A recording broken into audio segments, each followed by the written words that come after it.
السلام علیکم ناظرین، امید ہے آپ سب لوگ خیریت سے ہوں گے۔ چلیں چلتے ہیں ہماری آج کی سٹوری کی طرف۔ لندن کے ایک قدیم علاقے میں جہاں راتوں کا سناٹا اور سرد ہوائیں سب کچھ دھیما بنا دیتی تھیں، ایک چھوٹی سی گلی میں ایک قدیم اور سنسان بنگلہ کھڑا تھا۔ اس بنگلے کی تاریخ اور اس کے راز لوگوں کی زبانوں پر ہوتے تھے، مگر کسی نے کبھی اس پر دھیان نہیں دیا۔ یہ بنگلہ 2 دہائیاں قبل ایک حادثے میں جل کر تباہ ہو گیا تھا، اور اس حادثے میں ایک لڑکی کی جان بھی چلی گئی تھی۔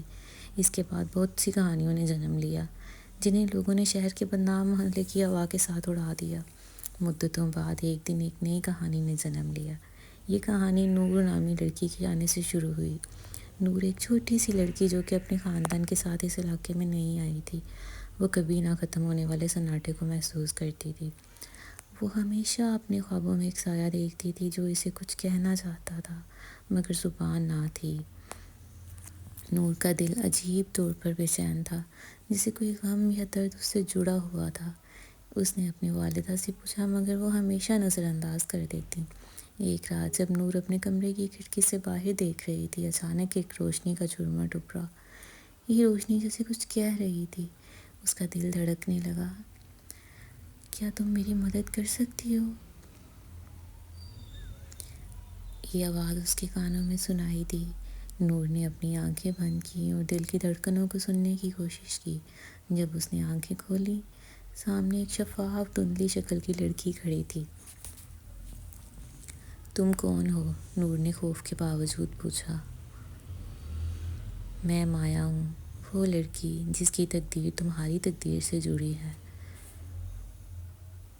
مایا کا وجود ایک پراسرار داستان تھا۔ وہ ایک زمانے میں اسی بنگلے کی رہائشی تھی اور اس کا عاشق بھی تھا، مگر ایک روز اس کا عاشق کسی انجانی وجہ سے اس سے جدا ہو گیا اور مایا نے اس کی جدائی میں اپنی زندگی کا خاتمہ کر لیا۔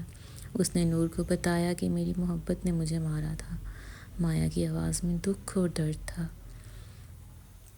نور نے اس سے سچائی جاننے کی کوشش کی۔ تمہاری کہانی کیا ہے؟ تم کیوں یہاں ہو؟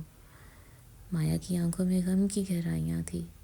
میرے مرنے کے بعد بھی میری روح بے چین رہی۔ میں اس محبت کو مکمل نہیں کر سکی اور اب میں تم سے مدد چاہتی ہوں۔ نور نے مایا کی مدد کرنے کا فیصلہ کیا۔ دن رات وہ مایا کی گمشدہ محبت کے بارے میں معلومات جمع کرتی۔ ایک دن وہ ایک قدیم کتاب میں اس کا عاشق کا نام تلاش کرنے میں کامیاب ہو گئی۔ ارشد۔ ارشد کہاں ہے؟ نور نے مایا سے سوال کیا۔ وہ مر چکا ہے، مگر اس کی روح یہیں کہیں ہے۔ جیسے جیسے نور اور مایا کی ملاقاتیں بڑھیں، نور کو احساس ہونے لگا کہ مایا کی محبت کی قوت بہت زیادہ ہے۔ وہ مایا کی تکالیف میں شریک ہوئی اور اس کے ضمیر کو جگانے کی کوشش کی تاکہ وہ سکون پا سکے۔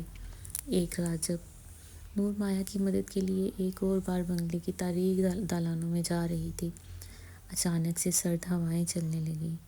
نور کے قدموں کے پیچھے اسے کسی کے قدموں کی آواز سنائی دی، جیسے کوئی اس کا پیچھا کر رہا ہو۔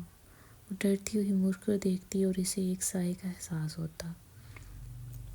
ارشد، نور نے سرگوشی کی۔ ہاں میں وہ ہوں، ایک مردانہ آواز نے اسے چونکا دیا۔ ارشد کی روح سامنے آ چکی تھی اور وہ نور سے کہنے لگا، میں نے مایا کو ہمیشہ کے لیے چھوڑ دیا تھا، لیکن تمہاری محبت نے مجھے آج احساس دلایا کہ محبت اور اس کی طاقت کیا ہے۔ مجھے آج اپنی غلطی کا احساس ہوا ہے۔ میں بہت دنوں سے محبت کی تلاش میں مارا پھر رہا ہوں۔ اگر میں نے تمہیں اپنے اس عمل سے خوفزدہ کیا تو پلیز مجھے معاف کر دو۔ نور نے ارشد کی روح کو معاف کیا اور مایا کو اس کی تکلیفوں سے آزاد کیا۔ دونوں روحوں کی محبت کا آخری رشتہ ختم ہو گیا۔ مایا اور ارشد کی روحیں ایک ساتھ سکون کی حالت میں چلی گئیں اور بنگلہ بھی جیسے اپنی پراسراریت سے آزاد ہو گیا۔ نور اب اپنی زندگی کو دوبارہ خوشی کے ساتھ جینے لگی، مگر وہ کبھی نہیں بھول پائی کہ ایک روح اور انسان کی محبت کی قوت کس قدر زبردست ہو سکتی ہے۔ محبت ہمیشہ سے زندہ رہتی ہے، چاہے وہ جسم میں ہو یا روح میں۔ اور یوں نور کی کہانی بھی ایک نیا رخ اختیار کر گئی، جہاں محبت کی حقیقت ہمیشہ کے لیے برقرار رہ گئی۔